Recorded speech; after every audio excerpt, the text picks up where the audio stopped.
अपने भीतर हम बहुत सारे जैसे कचरे की गाड़ी होती है, तो कचरे की गाड़ी में अगर कचरा भरा रहे भरा रहे भरा रहे तो कचरा सड़ता है, उससे गाड़ी भी जम के बोलो सड़ती है।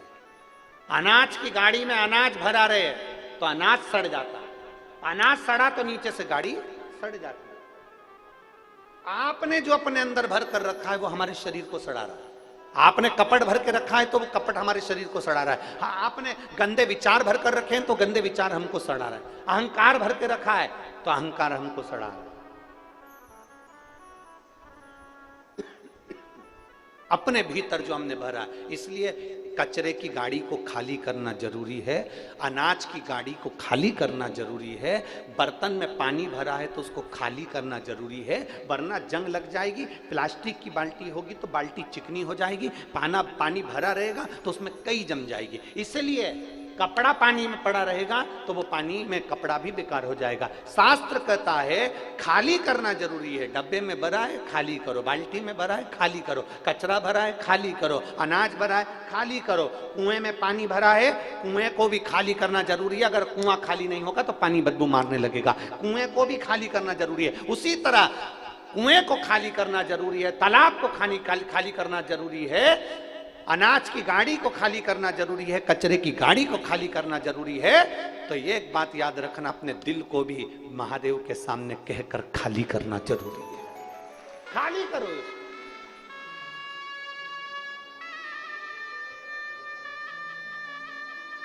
ज्यादा दबा दबा कर रखोगे ना तो वो कहते हैं ना, ज्यादा दबा दबा के खाओगे तो दवा खाने जाओगे। अरे बोलो तो जम के एक बार फिर से बोलो, दबा दबा कर खाओगे दवा खाने जाओगे। इसलिए शास्त्र कहता है 2 हिस्सा खाओ, एक हिस्सा पानी के लिए रखो और एक हिस्सा थोड़ी सांस लेने के लिए रख ले दम। परंतु व्यक्ति सोचता है बिस्कुट आ रहा है आन दो, पानी आ रहा है आन दो, कोल्ड ड्रिंक आ रहा है आन दो, कुरकुरे आ रहे आन दो, वेपर्स आ रहे आन दो, सब ले लेके रख लिया और पूरी कथा में कथा तो कम सुनी और दिन भर बैठी बैठी बैठी बैठी बैठी बैठी बैठी। अब इतना खा लिया कि अब लोटा, अब इतना खाया तो फिर अब विचार कर रही कहां से निकलूं।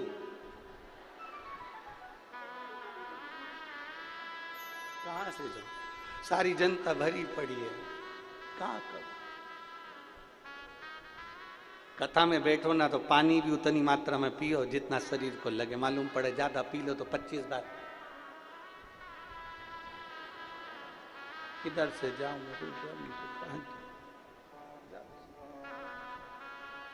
भाई जो दवा दवा कर खाता है वही दवा खाने जाता है। इसलिए भीतर अपने अहंकार को इतना मत भर लो, काम को इतना मत भर लो, लोभ तृष्णा आसक्ति को इतना मत भर लो। दबा के भरोगे ना तो फिर दवा खाने तो जाना ही। फिर अंदर इतना भर लिया, उसने मेरे को ये बोल दिया, रखते गए रखते गए रखते गए, उसने ऐसा कर दिया, रखते गए रखते गए रखते गए रखते गए। भीतर एक उत्तर प्रदेश में एक महादेव का मंदिर है, गंगा नदी के तट पर।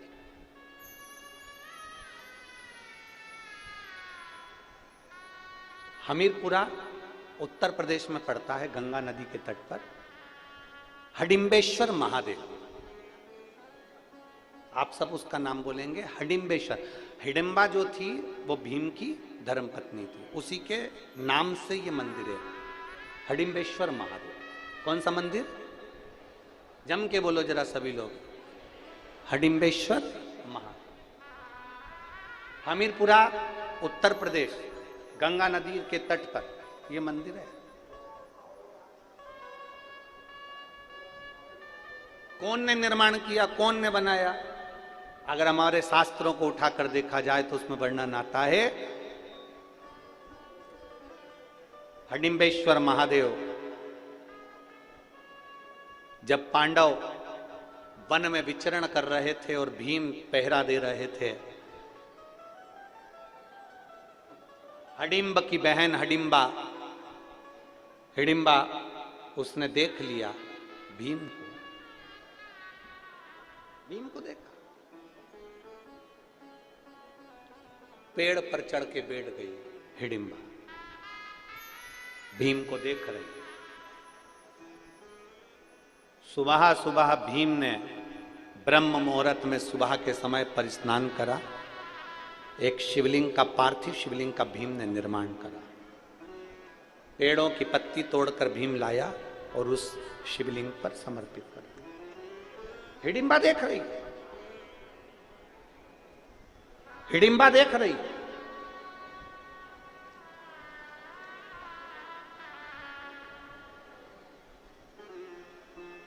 हमीरपुरा उत्तर प्रदेश में हडिम्बेश्वर महादेव, गंगा नदी के तट पर, जो उत्तर प्रदेश के रहवासी हैं वो दर्शन करते होंगे वहां। हिडिंबा देख रही है, भीम ने ब्रह्म मुहूर्त में एक शिवलिंग का निर्माण करा, पार्थिव शिवलिंग का निर्माण करा, वृक्ष की पत्ती तोड़कर लाया और भगवान शंकर को चढ़ा दिया। हाथ जोड़ के बैठ गए। हिडिंबा राक्षसी थी, उसकी वृत्ति अच्छी नहीं थी, उसका विचार अच्छा नहीं था। वो तो भीम को खाने को आई थी, वो भीम को मारने के लिए आई थी, पांडवों के प्राण लेने के लिए आई थी, प्राण ग्रहण करने के लिए, प्राणों को नोचने के लिए आई थी, वो समाप्त करने के लिए आई थी। और वो हिडिंबा बैठ गई पेड़ पर, वृक्ष पर, भीम को देखती रही। एक दिन निकल गया, भीम को देखती रही। 2 दिन निकल गया, भीम को देखती रही। हिडिंबा से रहा नहीं गया।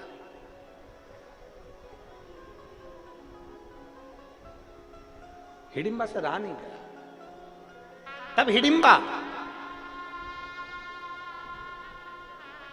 एक सुंदर स्त्री का रूप रखकर एक मुनि के पास में पहुंच गई।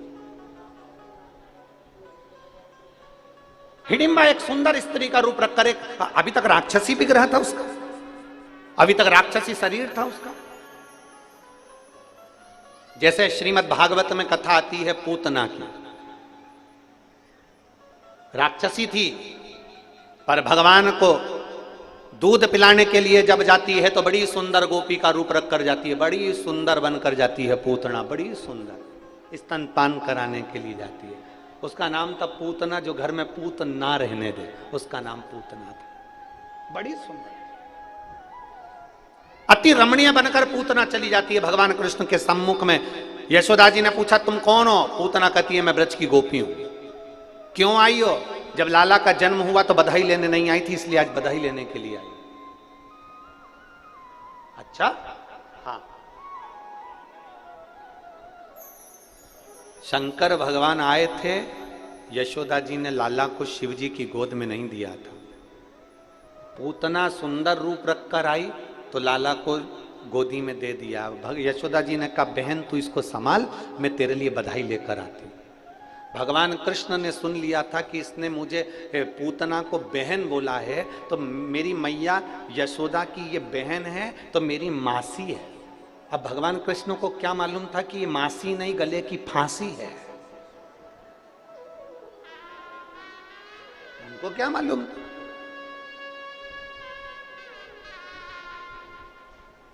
अब क्या करा भगवान कृष्ण ने? जरा ये हिडिंबा का चरित्र चल रहा है, उसमें अपन समझे जरा पूतना का चरित्र। पूतना ने क्या करा? भगवान कृष्ण को दूध पिलाना प्रारंभ करा, क्योंकि विष स्तनों में विष लगाकर लेकर आई थी। दूध पिलाना प्रारंभ करा, और भगवान भी बड़े चतुर, भगवान भी बड़े चतुर। और भगवान ने पूतना के दूध को पीना प्रारंभ करा। पूतना जब तक दूध दे रही थी, स्तनपान करा रही थी, तब तक भगवान ने पिया। और दूध के बाद में जब पूतना ने विष देना चालू करा, तब भगवान ने पूतना के प्राणों को हर लिया। अब भागवत में एक संवाद बड़ा विचित्र आता है कि भगवान ने पूतना का स्तनपान क्यों किया? मैया यशोदा का स्तनपान करना था, फिर पूतना का क्यों करा? भगवान कृष्ण ने पूतना के दूध को क्यों पिया, स्तनपान क्यों करा? श्रीमद् भागवत में श्रीमद् वल्लभाचार्य जी सुबोधनी के अंदर वर्णन करते हैं कि ये पूतना सारे ब्रज के बच्चों को स्तनपान कराती कराती आ रही थी। ये पूतना सारे ब्रज के बच्चों को स्तनपान कराती कराती आ रही थी। बच्चों के प्राण स्तनपान करने से छूट रहे थे, मर रहे थे। तो जितने बच्चों के प्राण छूटते थे वो मुख से छूटते थे दूध पीते पीते। तो प्राण पूतना के स्तन में भर चुके थे। सारे ब्रजवासियों के बच्चों के प्राण पूतना के स्तन में भरे हुए थे। तब भगवान कृष्ण ने विचार करा, इसके स्तन में सारे ब्रज के बच्चों के प्राण भरे हैं, दूध पीऊंगा तो इन सभी प्राणों को मैं निकाल कर अपने उदर में रख लूंगा, क्योंकि ये ब्रजवासी के प्राण हैं और ब्रजवासी मुझे प्राणों से प्रिय हैं। भगवान कृष्ण ने पूतना के दूध को पीना प्रारंभ करा और पीते पीते सारे प्राण निकाल कर अपने पेट में रख लिए, उदर में रख लिए। अब उदर में वो प्राण रह गए। छोटे छोटे ब्रजवासी के बच्चों के प्राण भगवान के पेट में रह गए। समय आया, भगवान धेनु चराने के लिए जाते, उससे पहले भगवान जब बाल्यावस्था में थे तो भगवान ने मिट्टी को उठाकर खा लिया। बोलो, कथा सुनी कि नहीं सुनी? सबने जम के तो बोलो जरा, सुनी है ना? भगवान ने क्या करा? अपने चरण की रज को उठाकर खाया। अपने पांव की मिट्टी को भगवान कृष्ण खा रहे हैं, अपने चरण की रज को भगवान खा रहे हैं। अब दुनिया के लोगों ने कुछ भी बोला हो कि चरण की रज क्यों खाई, माता को ब्रह्मांड का दर्शन कराना था, पृथ्वी का दर्शन कराना था, पूरे विश्व का दर्शन कराना था, पर भगवान कृष्ण से कोई पूछे कि तुमने ब्रज की रज अपने मुख में क्यों खाई, तब भगवान कृष्ण का वाक्य रहेगा, जिन ब्रजवासियों के प्राण पूतना ने हरे थे उनके प्राण मैंने स्तन में से निकाल कर अपने पेट में रखे थे। ये बाहर के ब्रजवासियों का उद्धार तो मेरे चरण की रस से हो जाएगा, पर जो अंदर ब्रजवासी पड़े हुए हैं इनका उद्धार कैसे होगा? तब भगवान ने अपनी चरण की रज खुद खा ली और अंदर बैठे हुए जीवों का कल्याण कर, अपने चरण की रज स्वयं पाए।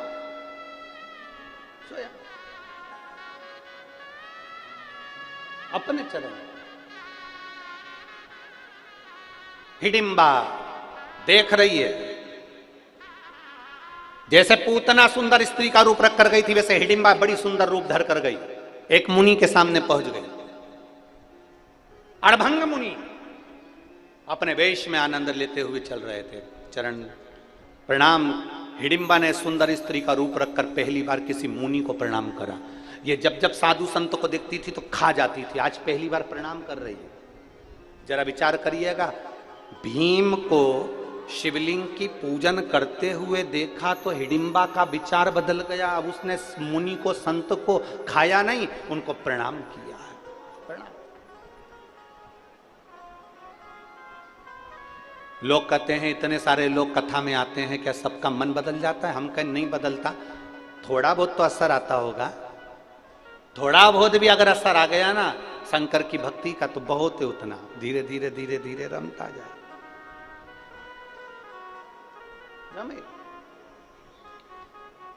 और महाराज अभी तक हिडिंबा ने मुनि को, संत को, साधु को, सन्यासी को पकड़कर खाया था, आज पहली बार मुनिवर के हाथ में हाथ जोड़ रही है हिडिंबा, और हिडिंबा ने हाथ जोड़े, मुनिवर प्रणाम किया,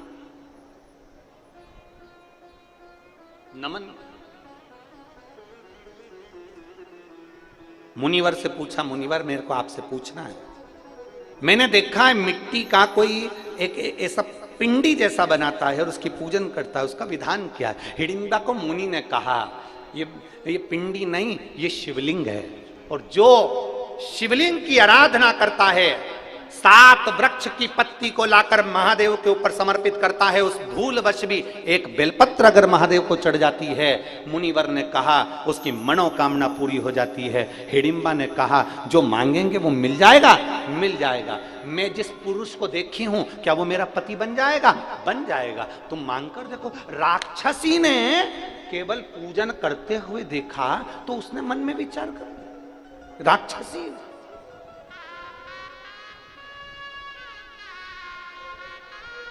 आपको अगर शंकर के मंदिर में जाता हुआ कोई देखे और मंदिर जाना चालू कर दे, समझ ले उसका कल्याण होने वाला है। आप शंकर की कथा में जा रहे हैं और कथा में जाते हुए शिव महापुराण के महत्तम में लिखा है, जब कोई नारी, पुरुष, बच्चा, बूढ़ा, कोई भी शिव पुराण की कथा सुनकर जब वो अपने गांव में जाता है तो गांव में जो उस मनुष्य का, उस पुरुष का मात्र दर्शन कर लेते हैं तो उनके पितृ भी पार उतर जाते हैं। इतना वर्णन शिव पुराण में लिखा है। शिव महापुराण में लिखा है श्री शिवाय, जम के बोलो जरा, श्री शिवाय नमस्तुभ्यम। बोलने वाले के मुख का मात्र दर्शन कर ले तो 71 पीढ़ी में करे हुए सारे पाप छिन्न हो जाते हैं और जीव तीर्थों के दर्शन का फल पा लेता है। उसका मुख का दर्शन, उसके केवल मुखाग्रविंद का दर्शन। अब इतने सारे आप लोग हो, श्री शिवाय नमस्तुभ्यम बोल कर जाते हो, लोग आपका दर्शन करते होंगे, मुख देखते होंगे, आपका चेहरा देखते होंगे, आपका स्वरूप देखते होंगे, कितनों का कल्याण कर देते हो, कितनों का। महाराज इसीलिए आप लोगों से कहते हैं, हम प्रार्थना करते हैं कि शिव के सिवा दिल ना लगाना, शिव के सिवा कहीं दिल ना लगाना, वरना पड़ेगा तुझे आंसू बहाना, वरना पड़ेगा तुझे आंसू बहाना। शिव के सिवा कहीं दिल ना लगाना, शिव के सिवा कहीं दिल ना लगाना, वरना पड़ेगा तुझे आंसू बहाना, वरना पड़ेगा तुझे आंसू बहाना। शिव के सिवा कहीं दिल ना लगाना, शिव के सिवा कहीं दिल ना लगाना, वरना पड़ेगा तुझे आंसू बहाना, वरना पड़ेगा तुझे आंसू बहाना। शिव के सिवा कहीं दिल ना लगाना, शिव के सिवा कहीं दिल ना लगाना।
सच्चा जीवन वो ही जिया है, सच्चा जीवन वो ही जिया है। जो शिव का गुण गान किया है, जो शिव का गान किया है, सच्चा जीवन वो ही जिया है, सच्चा जीवन वो ही जिया है। सुमिरन के बल से तुझे, सुमिरन के बल से तुझे मुक्ति है पाना। शिव के सिवा कहीं दिल ना लगाना, शिव के सिवा कहीं दिल ना लगाना। वरना पड़ेगा तुझे, वरना पड़ेगा तुझे आंसू बहाना। शिव के सिवा कहीं दिल ना लगाना, शिव के सिवा कहीं दिल ना लगाना।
गया आज जमाने बीत गया अब समय कहाँ है, बीत गया अब समय कहाँ है।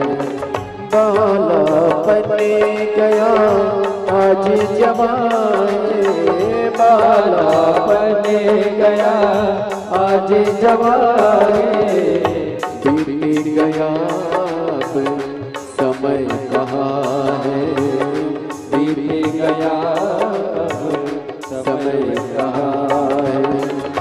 सोच समझ के, सोच समझ के वक्त गवाना, शिव के सिवा कहीं दिल ना लगाना, शिव के सिवा कहीं दिल ना लगाना। वरना पड़ेगा तुझे, वरना पड़ेगा तुझे आंसू बहाना, शिव के सिवा कहीं दिल ना लगाना, शिव के सिवा कहीं दिल ना लगाना।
शंभो।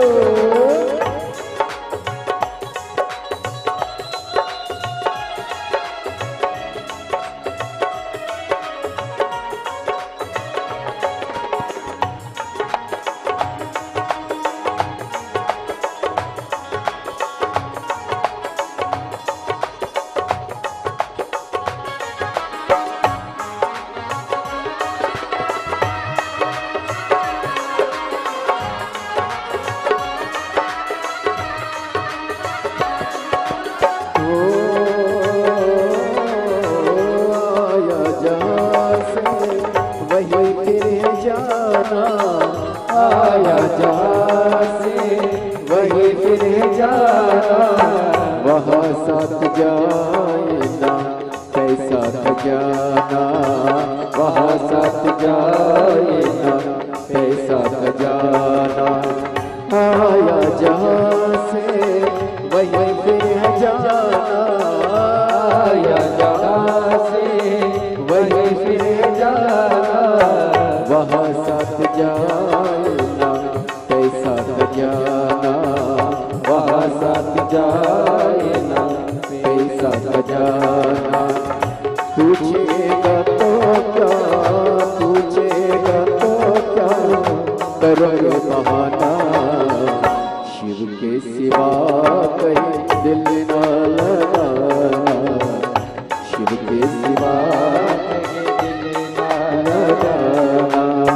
वरना पड़ेगा तुझे, वरना पड़ेगा तुझे आंसू बहाना, शिव के सिवा कहीं दिल न लगाना, शिव के सिवा कहीं दिल न लगाना, शिव के सिवा कहीं दिल न लगाना, शिव के सिवा कहीं दिल न लगाना, शिव के सिवा कहीं दिल न लगाना।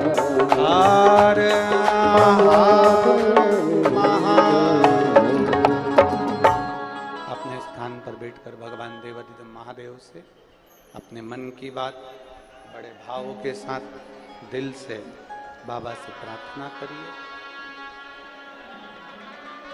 जहाँ जगह मिले वहाँ बैठकर बाबा से निवेदन करिए।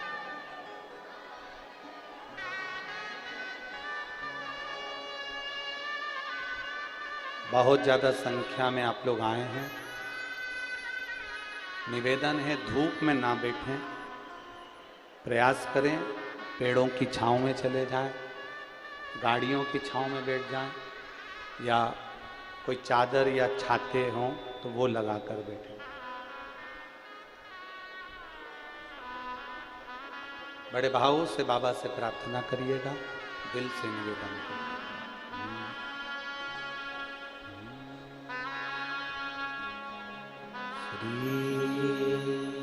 शिवाय नमस्तु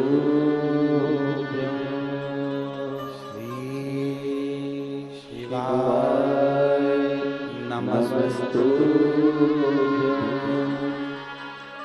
श्री शिवाय नमस्तु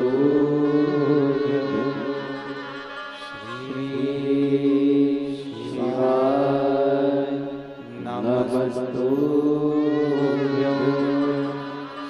श्री शिवाय नमस्तु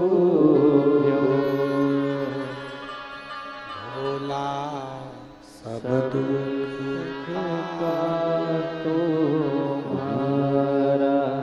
ओ भोला सब दुख का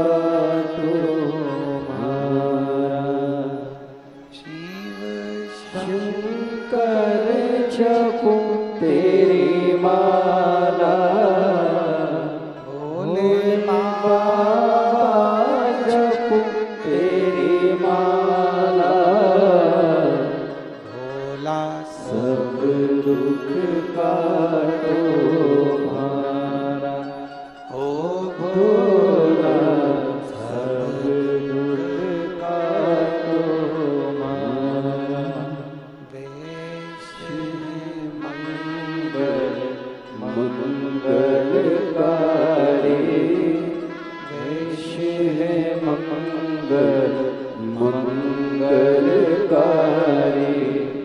शमशान वासी हमारा, शमशान वासी हमारा, ओ भोला सब दुख का तुम्हारा, ओ भोला सब दुख का तुम्हारा। भगवान देवते महादेव का चरित्र कह रहा है, शिव कथा कह रहे, भाव की निर्मलता से परमात्मा की प्राप्ति।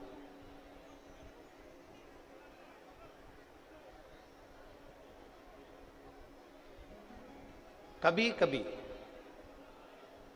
ऐसा हो जाता है कि शिव के करीब होने के बाद भी हमारा भाव निर्मल नहीं हो पाता।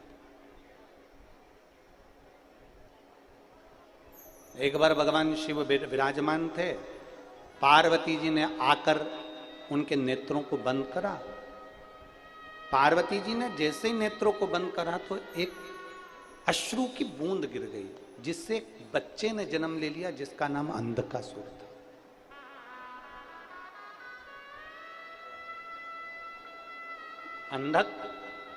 अंधकासुर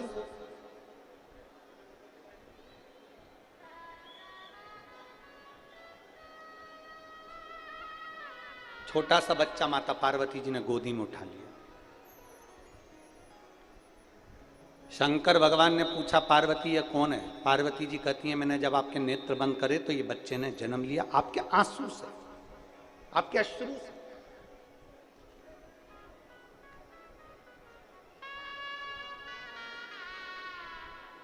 कभी कभी ऐसा होता है जो शंकर के करीब में भी है ना, वो भी शिव से दूर है। मेरी जीजियों,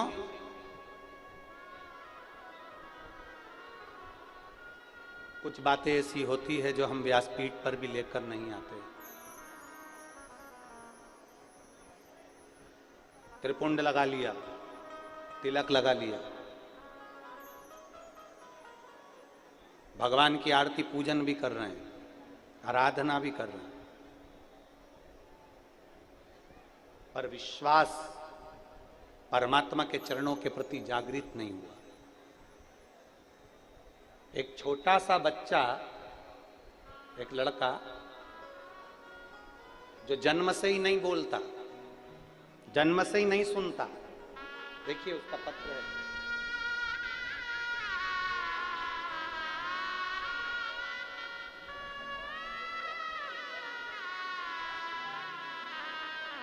उसका एक सर्टिफिकेट भी लगाया गया है, जो जन्म से ही ना सुनता है ना बोलता है, उसका साथ में लगाया गया कार्ड।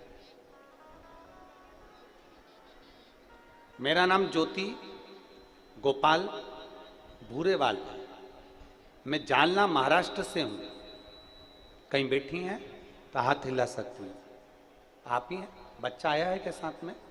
लिया इसको, लिया लिया। मेरा नाम ज्योति गोपाल भूरेवाल है, मैं जालना महाराष्ट्र से हूँ। मेरे बेटे का नाम उमेश भूरेवाल है। उसे बचपन से ही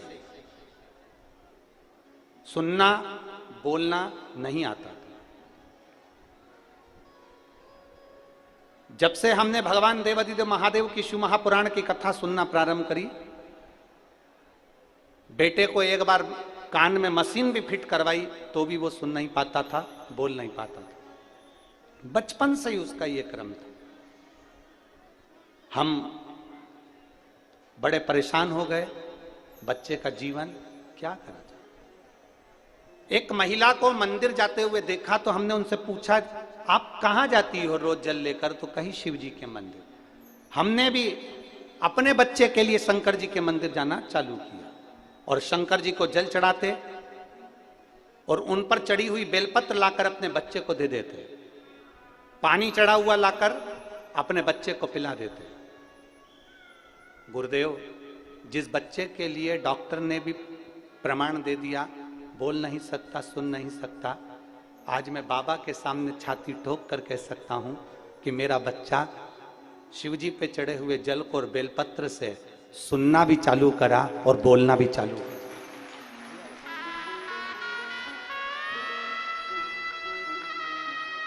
अब मेरा बच्चा धीरे धीरे थोड़ा थोड़ा बोलना भी चालू कर दिया और सुनना भी।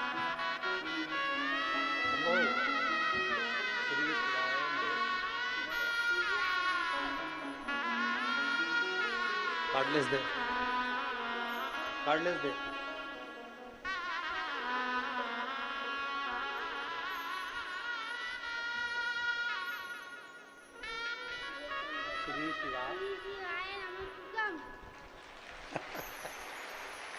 एक बार वापिस आवाज तेज करो इसकी, फिर बोलो।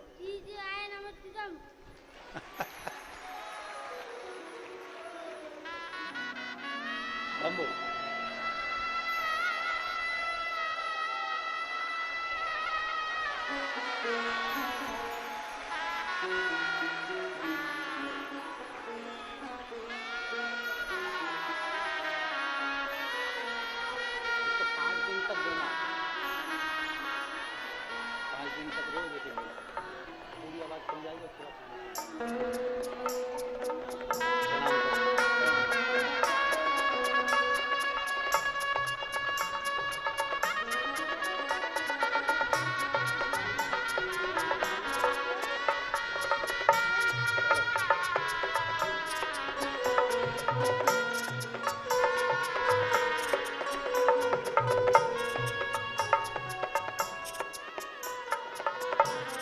लुटा दिया भंडार काशी वाले ने कर दिया माला माल काशी वाले ने। शिव है, उसका प्रमाण पत्र लगा है जिसमें उसकी वाणी और उसकी श्रवण शक्ति बचपन से नहीं है। ओघड़ दानी है। कोई हमसे पूछे तुम्हारी शिव पुराण में है क्या, हम कहते हैं एक बार दिल से सुनकर तो देख, तब मालूम पड़ेगा कि शिव पुराण में है क्या। क्या देता एक पत्र और है। मेरा नाम कोमल कुणाल हाटेल है।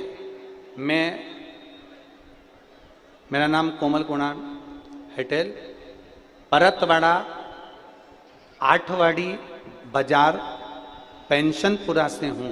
कहीं बैठी हो आप ही? आ जाओ, एक बेलपत्र ले जाना, आ जाओ। मेरा नाम कोमल कुणाल हाटेल, मैं परतवाड़ा आठवाड़ी बाजार पेंशनपुरा से हूँ। भोले बाबा का मैं क्या गुणगान करूं गुरुदेव। मेरी छाती में दर्द हुआ, मालूम पड़ा सोनोग्राफी में कि गठान हो गई। जब छाती में गांठ हुई, डॉक्टरों ने उसकी जांचें प्रारंभ कर दी और जांच करने पर मालूम पड़ा कि वो गठान कैंसर की है। जब गठान कैंसर की थी, जांच बाहर भी गई और सारी जांचें होकर आई तो मालूम पड़ा कि मुझे छाती में जो गठान हुई थी वो कैंसर की गठान। खूब रोई मैं, सोचने लगी कि अब जिंदगी क्या बची, क्या करूं। गुरुदेव, एक बार केवल मोबाइल पर आपकी कथा थोड़ी सी किसी ने भेजी थी और वो मैंने सुनी, मेरा विश्वास हो गया। अब डॉक्टर के पास में अगली जांच जब कराऊंगी जब देवाधिदेव महादेव के सीहोर होकर जाऊंगी। बाबा के धाम गई, रुद्राक्ष लाई, शिवजी पे चढ़ा हुआ जल पीना प्रारंभ करा, पशुपतिनाथ का व्रत करना प्रारंभ करा, बेलपत्री को उठाकर नंदी के पास बैठकर कुंदकेश्वर महादेव के नाम से खाना प्रारंभ करा। और दूसरी बार फिर मेरी जांच होना प्रारंभ हुई तो जो कैंसर की गठान थी, डॉक्टर ने जांच कर कर मुंबई में कह दिया वो पानी की गठान है, वो कैंसर की नहीं। बाबा ने 4 हॉस्पिटल में मुझे कैंसर बताया गया और अगला हॉस्पिटल ऐसा था कि भोलेनाथ जी की कृपा से मुझे कैंसर नहीं निकला। ये शिव की आराधना है, ये शंकर की कृपा। मैं शिव को क्या गुणगान महाराज, उसको समझना कठिन है, शिव को जानना बहुत कठिन, बहुत कठिन। हमारा क्या है, हम तो ये आज कथा का 6ठा दिन हो जाएगा, कल 7वां दिन, सुबह 9:30 बजे से 12:30 बजे तक कथा हो जाएगी। 7 दिन पूरे करके परतवाड़ा से सीहोर चले जाएंगे। 16 तारीख से वापिस कथा छत्तीसगढ़ कुरूद में प्रारंभ हो जाएगी, धन्वंतरी जिले में। तो ये सब शिव की ही तो कृपा, शंकर की ही तो कृपा। वहां कथा प्रारंभ हो जाएगी छत्तीसगढ़ में। हम छत्तीसगढ़ वालों से निवेदन करते हैं, मौका मिल रहा है कथा सुनने का, छोड़ना नहीं।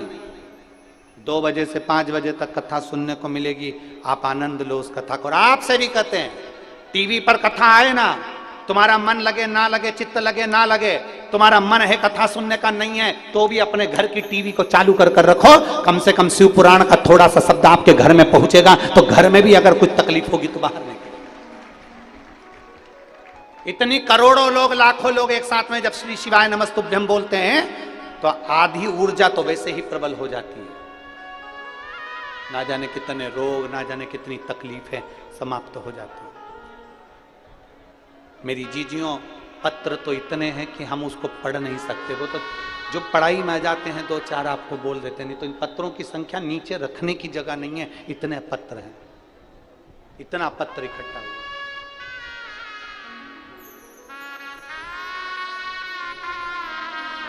मेरे बाबा तेरी नौकरी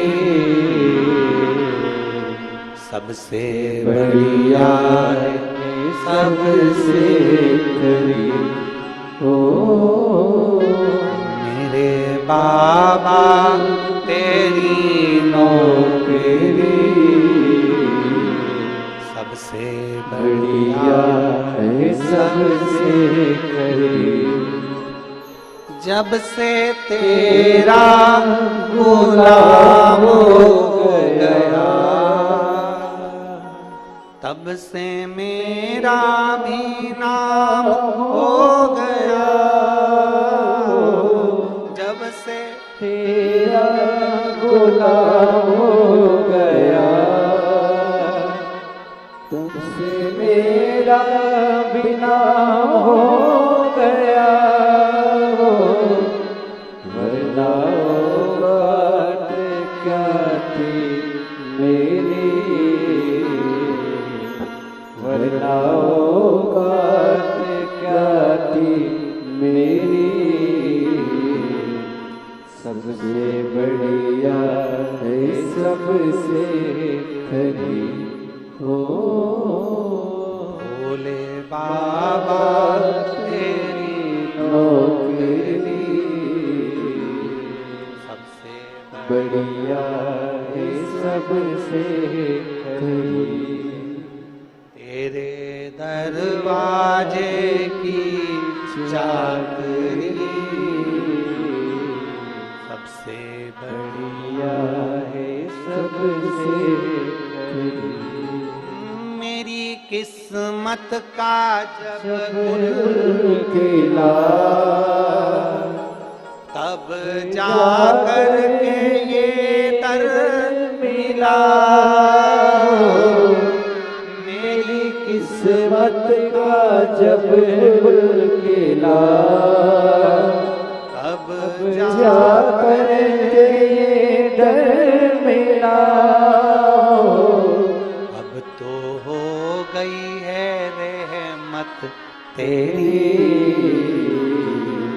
अब तो हो गई है रहमत तेरी।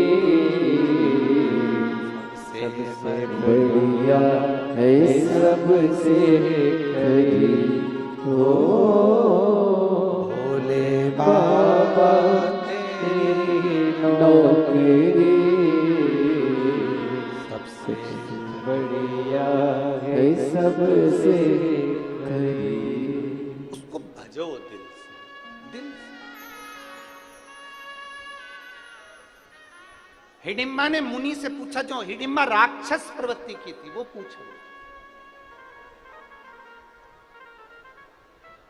असुर प्रवृत्ति की थी जो हिडिंबा, वो पूछ रही है, क्या भोलेनाथ जी से मांगो तो मिल जाता है? हाँ। हिडिंबा ने